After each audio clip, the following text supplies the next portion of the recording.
Today's scripture is from Matthew 6, verses 1 through 18. Be careful that you don't practice your religion in front of people to draw their attention. If you do, you will have no reward from your Father who is in heaven. Whenever you give to the poor, don't blow your trumpet as the hypocrites do in the synagogues and in the streets, so that they may get praise from the people. I assure you, that's the only reward they'll get. But when you give to the poor, don't let your left hand know what your right hand is doing, so that you may give to the poor in secret. Your Father, who sees what you do in secret, will reward you. When you pray, don't be like hypocrites. They love to pray standing in the synagogues and on the street corners so that people will see them. I assure you, that's the only reward they'll get. But when you pray, go to your room, shut the door, pray to your Father who is present in that secret place. Your Father who sees what you do in secret will reward you. When you pray, don't pour out a flood of empty words as the Gentiles do. They think that by saying many words they'll be heard. Don't be like them, because your Father knows what you need before you ask. Pray like this. Our Father, who is in heaven, uphold the holiness of your name. Bring in your kingdom so that your will is done on earth as it's done in heaven. Give us the bread we need for today. Forgive us for the ways we have wronged you, just as we also forgive those who have wronged us. And don't lead us into temptation, but rescue us from the evil one. If you forgive others their sins, your heavenly Father will also forgive you. But if you don't forgive others, neither will your Father forgive your sins. And when you fast, don't put on a sad face like the hypocrites. They distort their faces so people will know they are fasting. I assure you that they have their reward. When you fast, brush your hair and wash your face. Then you won't look like you are fasting to people, but only to your Father who is present in that secret place. Your Father who sees in secret will reward you. Thus ends today's scripture.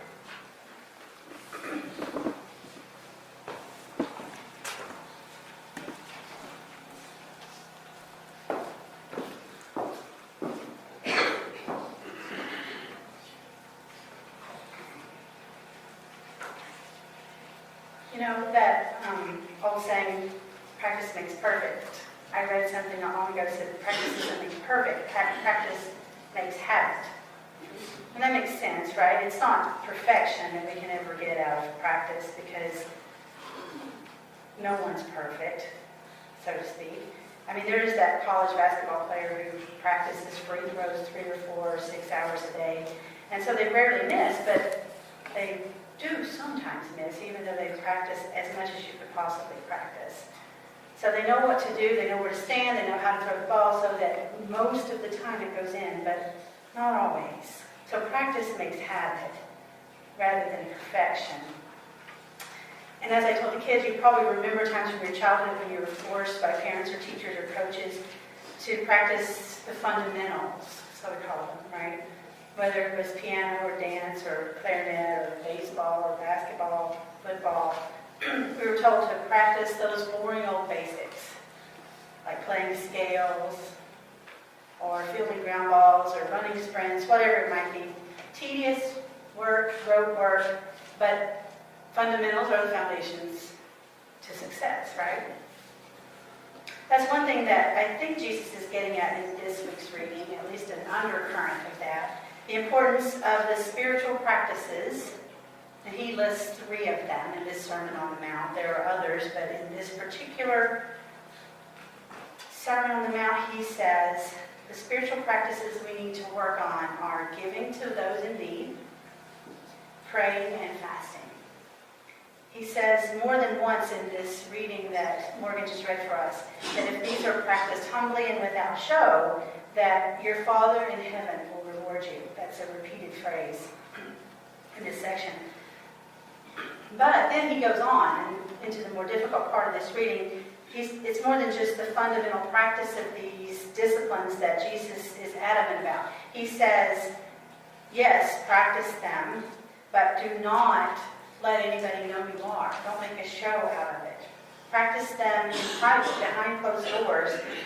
Do them alone.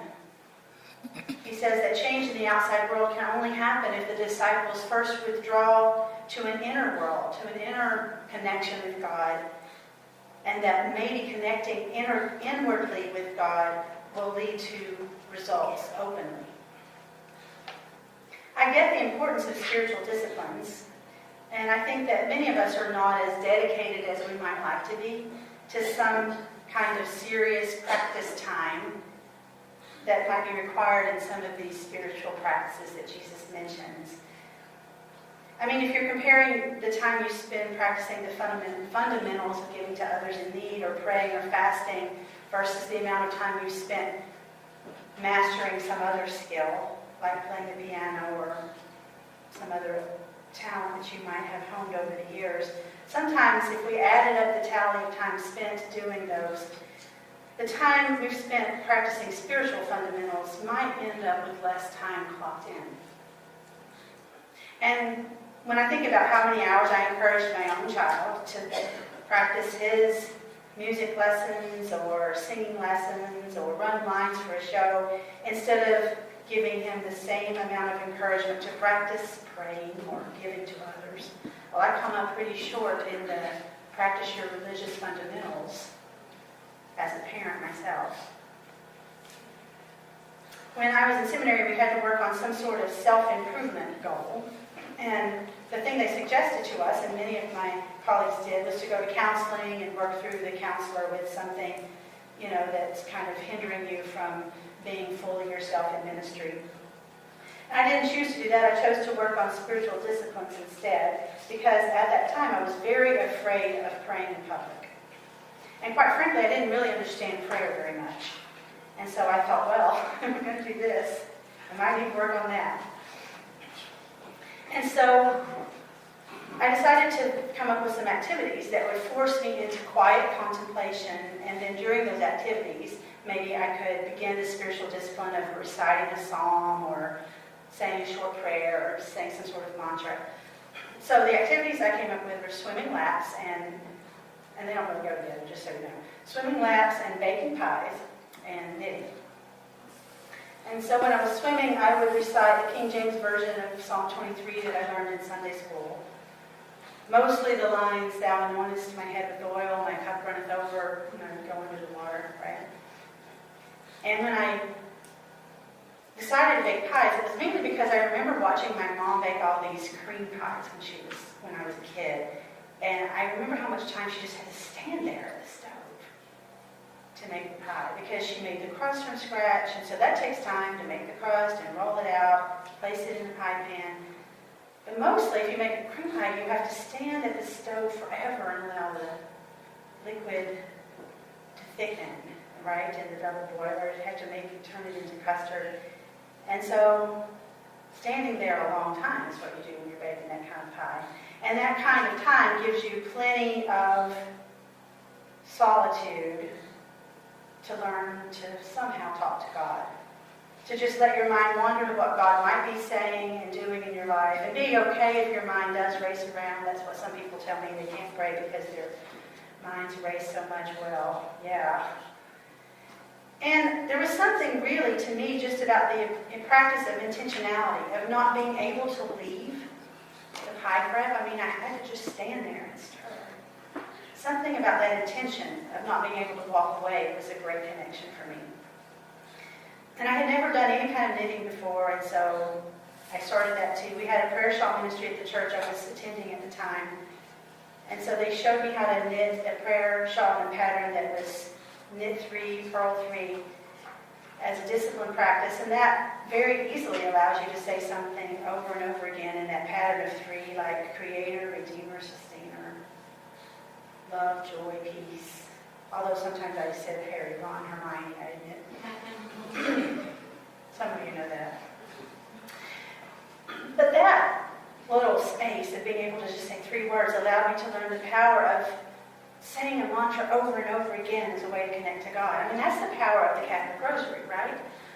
And at the end of my hours of mantra knitting, not only would it be about something that I had gained, but I would have this beautiful shawl to give to someone who was sick and suffering or in mourning or in grief. So it was a double bonus. So, of course, yes, all of us can agree that these kinds of practices that Jesus speaks of are important. And as you can see, they can take on many forms. They don't have to be sitting in your room, bowing your head and praying. You could be making pie. I told you my 3 forms, but there's so many others that you already know about and do maybe, probably in much greater fashion than I would ever do as a spiritual discipline. But there's so many. Mountain climbing, hiking, biking, walking the dog, chopping vegetables, brewing the coffee, planning the Sunday school lesson. So Jesus says, go and do those practices as a way of connecting to your Father in heaven. That's not really the hard part of this, though, even though getting a practice going might be hard. But the part we struggle with in this text is the very adamant requirement, which he says more than once. He says it each time he mentions one of these disciplines, is that you do them in secret, that you have some sort of secret life with your spiritual disciplines.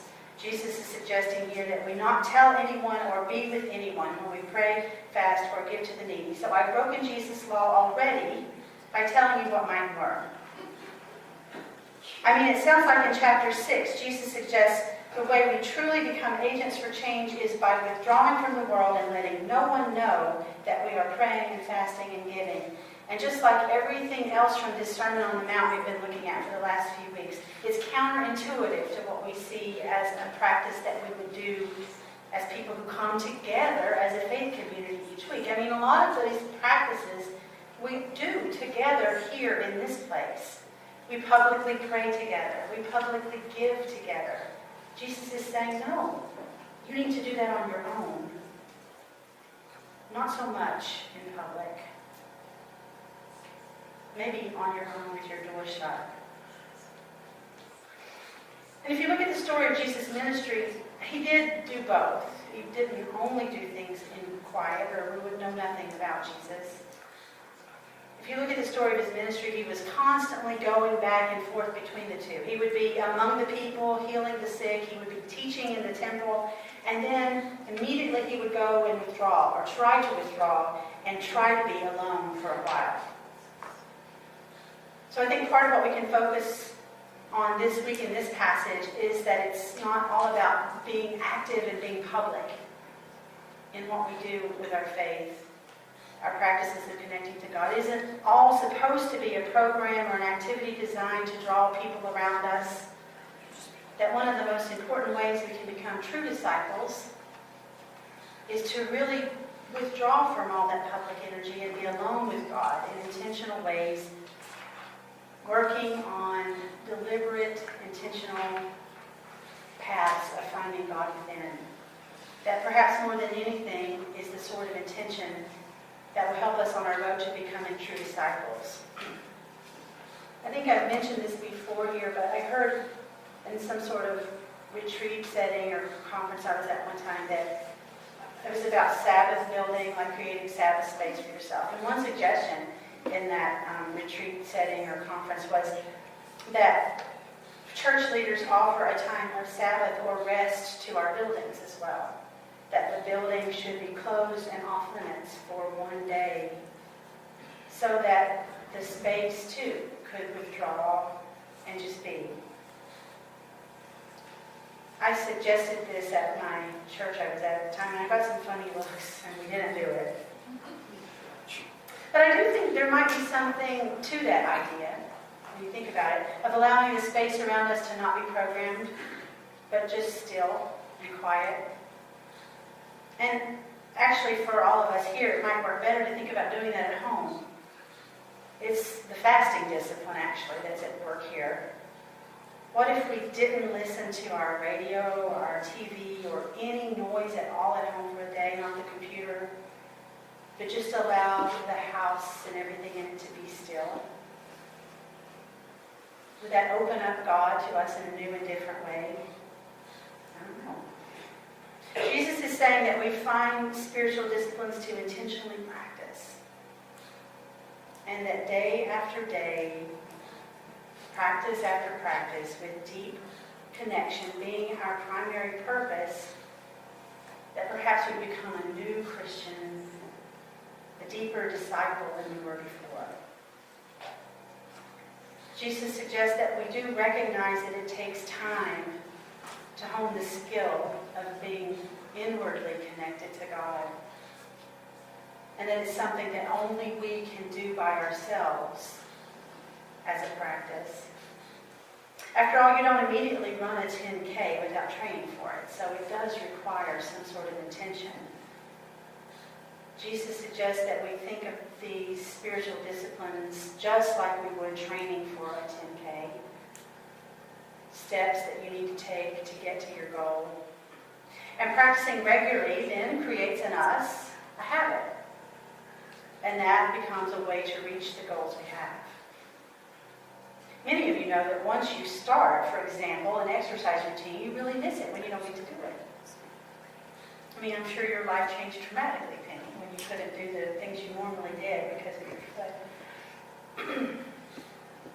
The work I did around spiritual practices when I was in seminary, the pie baking, the knitting, and the swimming, I have to tell you, it changed my life. But guess what? I let the real world sort of come in again, and I lost touch with doing those things. I don't do any of them regularly anymore, the swimming more than the others. I lost touch with those routine times that allowed me to be still with God, and clearly I should not be doing that. Look what my job is. So perhaps that is the hardest discipline of them all. The practice of not ever letting God's work in your life being interrupted by anything else. For any reason. So maybe this season of Lent, we can work on finding our connection to God, whatever it might be, and allowing it to be only for us and not for show. We don't even need to talk about it here with each other. And maybe we should ask God to use our intentional practicing to create disciples out of us, once and for all. The disciples we were truly meant to be. We should be asking God to make us all-star disciples who are ready to go the distance, do all the work required, because we will never quit practicing and never quit seeking the God who always seeks us. Amen.